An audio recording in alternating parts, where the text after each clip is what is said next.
Hey everybody, my name's Allie. I am the owner-operator of Geek Alchemy, and we are doing a very different show today. I promised all of you that I would talk about my experience with my partial hysterectomy, and well, here we go. Everybody say hello to my little Roxy. She's so cute. I love this doggo. I love this doggo. Alright, so if you haven't already, grab your favorite beverage and come chill.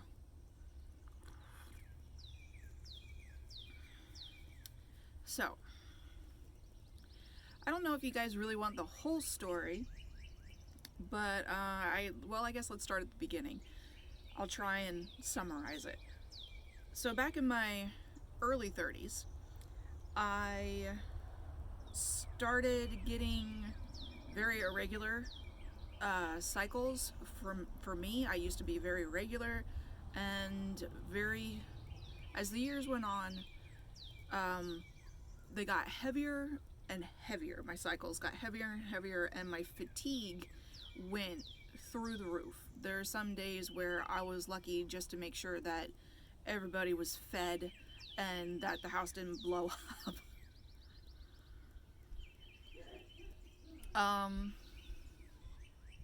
But we didn't have insurance at the time. I couldn't go get looked at because I didn't have insurance. So I just lived with it for, I would say it's probably 7 to 6 years I was living with this, and it just became my normal to be slightly irregular and to have sometimes very uncomfortable, very painful cycles. So recently, last year in 2020, I was playing with this little cutie right here. Say hello to everybody. No, you want to sniff around? Okay. And I felt something in my lower abdomen. I'm like, what the heck is that? So now that I have insurance, I went and got that looked at.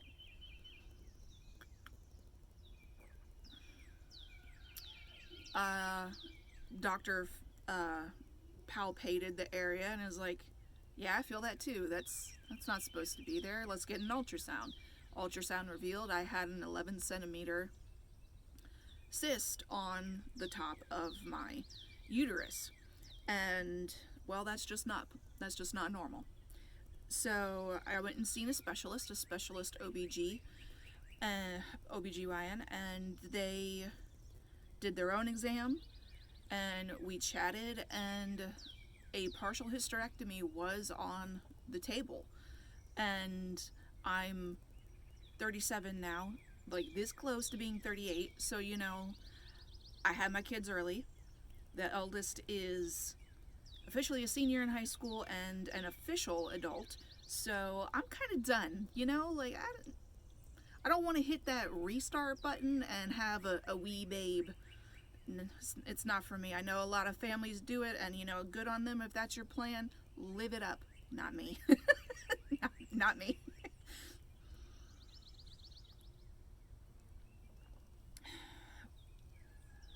So originally he did not want to even offer that as a possibility, but when I explained to him our circumstance and that we're really not wanting kids anyway, or any more kids, I mean, he was like, I mean, we could take it, yeah. I'm like, yeah, because no more crampy periods, no more severe fatigue and mental fog. I mean, the possibilities were just amazing. I had to get this done. In my head, I had to get this done this way.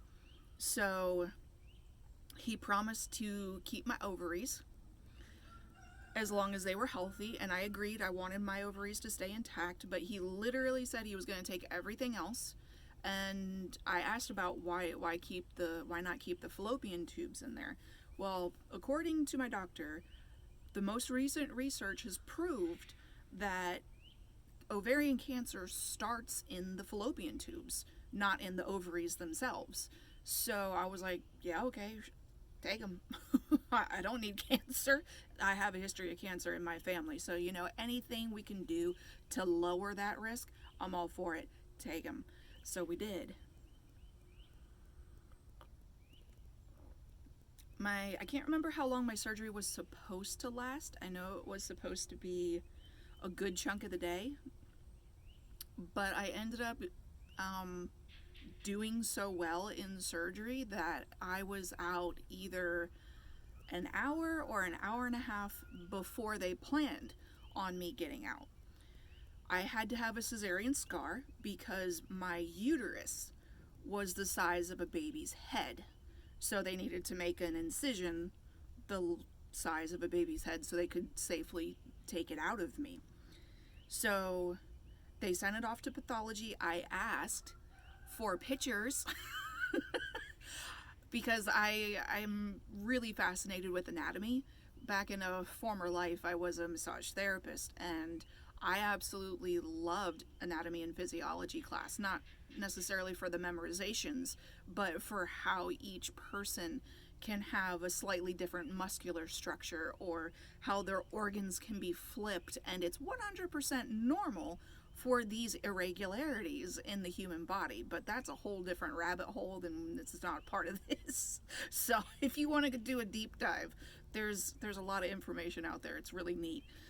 But for whatever reason, even though I reminded everybody that, hey, please put in a note to pathology, I want to know, the size, I want pictures, I want as much information on why I've been living this way for so long.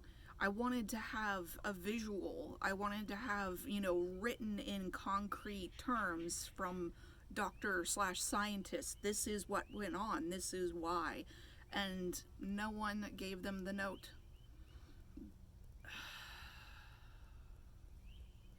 So, all I know is that my uterus was between 4 and 5 times the normal size that a uterus should be. So while the only cyst on the outside was the one they originally scanned at 11 centimeters,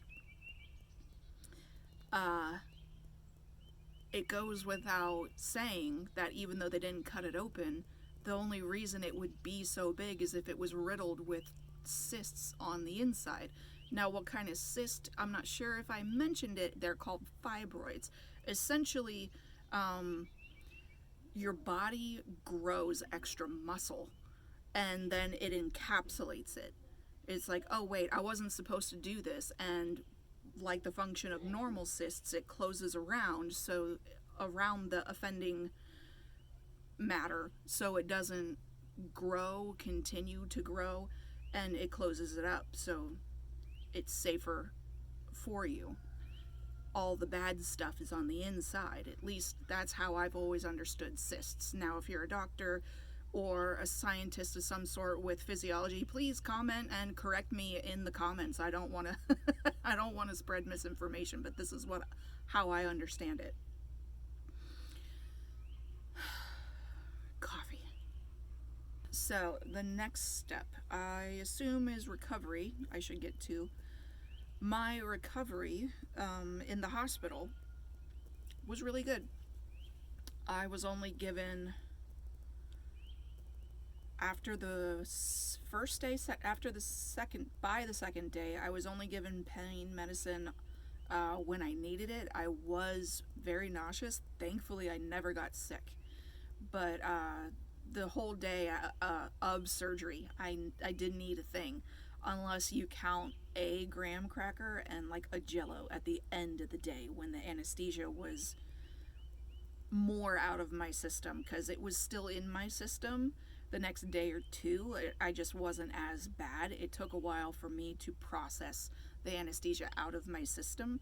I was very groggy and loopy, and even though they had given me a nausea patch before I went into surgery and anti-nausea medication continually afterwards, I was still incredibly nauseous the first day. And I wasn't very hungry the next day, although I did thankfully eat some.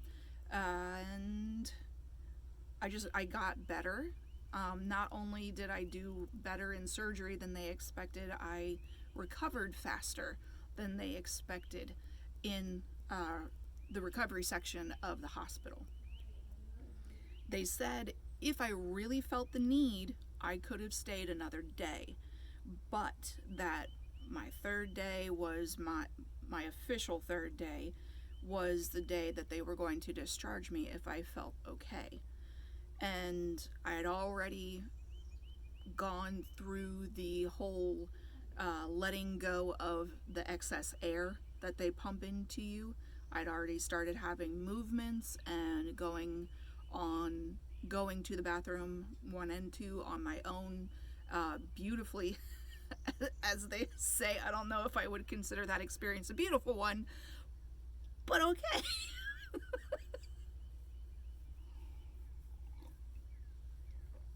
Coming home, I was very grateful to have everyone come out and help who did. I had family come out.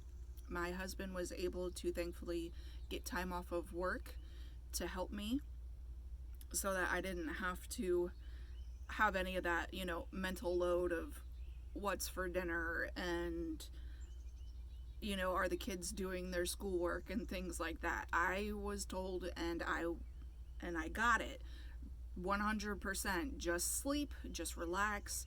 Let me know if you need anything. When you're hungry, I'll bring you food. It was really nice. It was a really good experience, and I listened to the doctors. I didn't lift anything I shouldn't when I shouldn't have. I didn't overexert myself. I tried doing some walking here and there to get some core strength back, but I fatigued very quickly, and I was given the opportunity, again, very grateful, to just get in bed and go back to sleep if I needed it. Now, I know some people who in the past didn't take the time to recover as completely as the doctors had asked them, and I know personally that they have problems with a certain side of their stomach pulling, the stitches pulled, and now it's healed funny, or they didn't wait to do something and they messed themselves up in some manner internally, where now they have to move in a certain way from a certain position standing up so that they guard their muscles. I mean, it didn't last forever, but the fact that they had to recover from that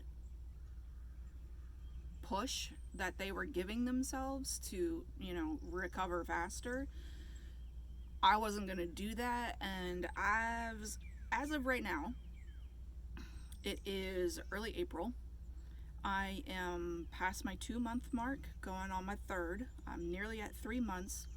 And while everybody told me 2 months and you're done, a lot of research that I did for myself says that you're not fully healed until 3 months, but at 2 you can go back and start gaining your strength. Just don't do anything crazy like, I don't know, skydiving or digging a trench in your backyard or whatever.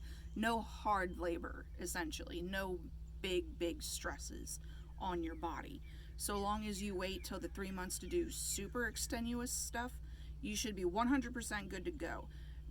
Regular daily stuff like lifting gallons of milk, lifting little 10 pounds of terror. Yes, you. Doing household chores, vacuuming at 2 months, you're 100% ready to go back to, so long as there was no complications. And honestly, I feel really good. I've been back at the markets for 2 weeks now. I waited till a full 2 months, or rather 8 weeks, because, well, the calendar's not an even. We all know this. Not an even set of weeks. So I waited till my 8th week mark to come back to make sure that I wouldn't be harming myself, because with my second farmer's market, I need a pop-up tent. And that bitch ain't light. Excuse me. Excuse my language. Sorry. The thing ain't light. It's not. At least not when you're fresh out of surgery. That, ooh, I needed help and I got it. Don't worry about that. But yes, that is one of those things I have noticed. This is where I need to regain some core strength, because I used to be able to lift this thing up no problem, be able to carry it myself. I mean, there was an effort, don't get me wrong, but I could do it myself. Now I can't. Now I can't. So, oof. Coffee. I would say overall, my experience was great. Getting a partial hysterectomy. Literally, my only girl parts left inside are my ovaries, and that was so I didn't go through early menopause or have to be put on hormone therapy. They were in perfect condition. Pretty much everything was in perfect condition except my uterus, and they were willing to go in there and dig out the cysts, but honestly, I was 100% happy to get rid of it. And honestly, I forget sometimes how I'm already starting to forget how bad it was. Like in February, late February, when I was expecting in late February when I was expecting mentally, in the back of my head, to worry about having my period, I got giddy. I got so giddy I didn't have to have my period anymore. I'm not fatigued. I'm not walking through this mental fog anymore. And one of the reasons for my fatigue, I don't know if I mentioned it, but I'm borderline anemic. So every time I'd have my cycle in the last few years, it would literally give me anemia, and the joy I had in February and in March, realizing that I don't have to go through this anymore. Yay!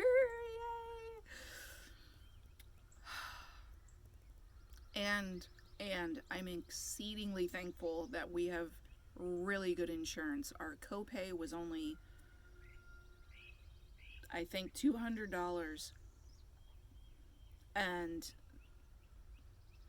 wow, looking at the itemized bill on how much that was, woo, more than a car payment. I'll just put that out there. More than a brand new car. So very grateful, very, very grateful to have the insurance that we do, to be able to afford this surgery.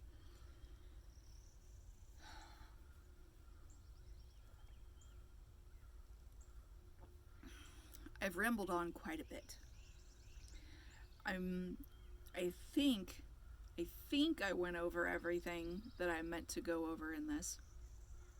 If you have any questions, go ahead and put them in the comments. I don't know whether or not I can answer them for you, because pretty much the rambling that I just had here right now is essentially all I know.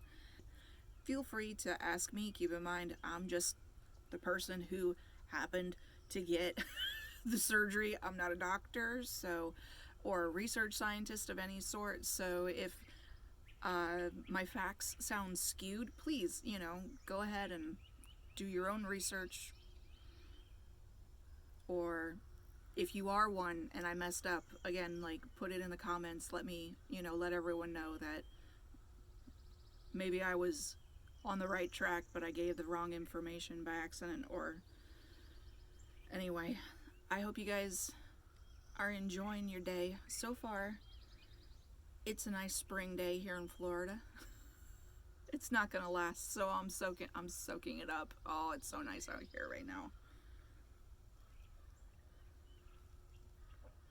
I will see you at the markets. Have a geeky day. Bye.